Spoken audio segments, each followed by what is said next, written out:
more recent example. We were talking with the CEO of Intuit, the maker of software that probably a lot of you use. And he says, look, we're going to have to cut some things, but for us, product innovation is the core. I mean, they're up against Microsoft, much bigger companies. If they fall even a little behind, they are toast, okay? So he says, we'll cut other stuff, but we will not cut product innovation. That's what we do. For other companies, it's completely different. Talking with the CEO of Coca-Cola, Muhtar Kent. Now, if you own the most valuable brand on planet Earth, which arguably they do, what you make sure you keep investing in is brand building. So he says, well, we're going to have to cut places, but when it comes to marketing and brand building, we will not cut. And in fact, when times are tough like this, they can buy a lot more marketing and advertising with their dollars than they can when times are booming. Everywhere you look, everybody decides what their core is, and it's different. CEO of Domino's Pizza, what's their core? He says, delivering the pizza on time, okay? Delivering the pizza in 30 minutes. We'll cut other stuff, but we must never, ever fail to deliver the pizza in 30 minutes. Okay, well, the great thing about this is it forces companies to decide what their core is. Now, some companies just know. They've always known. But in other companies, it sparks real soul searching. What is the center of what we do? What is it we must never compromise? And that's a great discussion to have. It's a great thing to figure out. And by doing it, companies just become tremendously more successful and come out of this much stronger than they went into. Second thing, the third thing, of the five, the best leaders in companies. They protect their most valuable asset, which is their human capital. Okay? And I say this very confidently. I mean, here's a big room full of people in every imaginable kind of business. How can I say that your most valuable asset is the same no matter what you do? Well, it is. Look, I have a favorite question that I ask people in business. And at this point, I have asked it of everybody from the CEOs of the most valuable companies on earth to a guy running a 3-person brokerage office in South Dakota, and all kinds of people in between. Simple question, open-ended, not a trick question.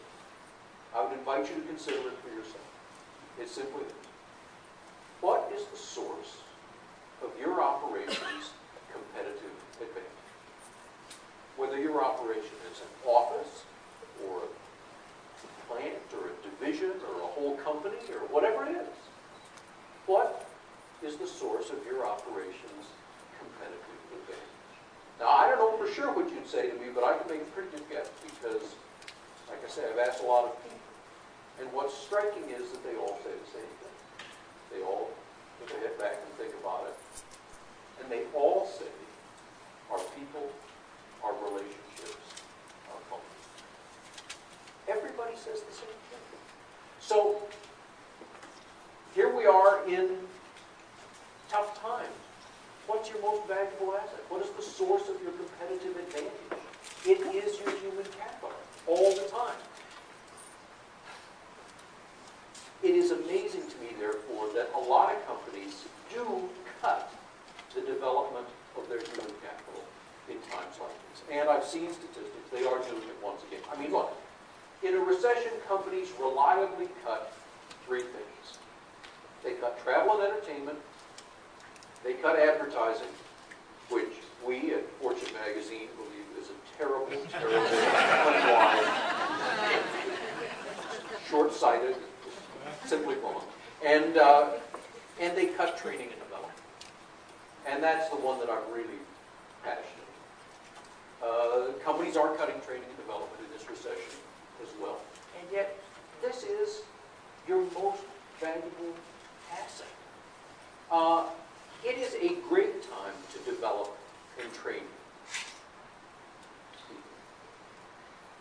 great in all kinds of ways. If you're able to do it, what we've seen some companies do is actually use this time to increase training and development. Because frankly, there may be a little less work to do around the place, you never know. And if you're able to continue paying people and bringing them in, you know, some companies cannot. But if you're able to, what we've seen some companies do is actually spend that extra time on more training and development. The advantages are tremendous. One, it means that when business comes back, those people are still here with you. You don't need to go out and find them and hire them. And we've seen that effect in other industries in past recessions. It also means that they are better prepared to do the work than are the people of your competitors, because they've received all this extra training and development. It means also, by the way, that they are tremendously loyal to the company that has done this work. They don't forget. And it also means, by the way, that the communities in which these companies operate are tremendously loyal to them, tremendously grateful for what the company has done. It is a great time to evaluate people. Great for a couple of reasons. One, as the saying goes, you don't know who's swimming naked till the tide goes out. Okay? Meaning, when things are good, everybody can look like an A player. It's kind of easier to look like a star. When times are really bad like this, we all find out who the stars are. The tide has gone out. You know, we can see who are the A players and the B players and the C players.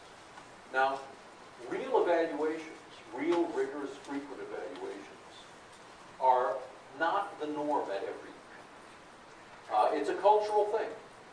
And there are places where it's all just kind of uncomfortable and it isn't really done. But I can tell you for sure it is one of the things that separates the great performers from other performers.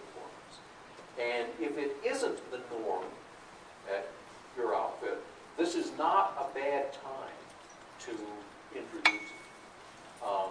People understand that change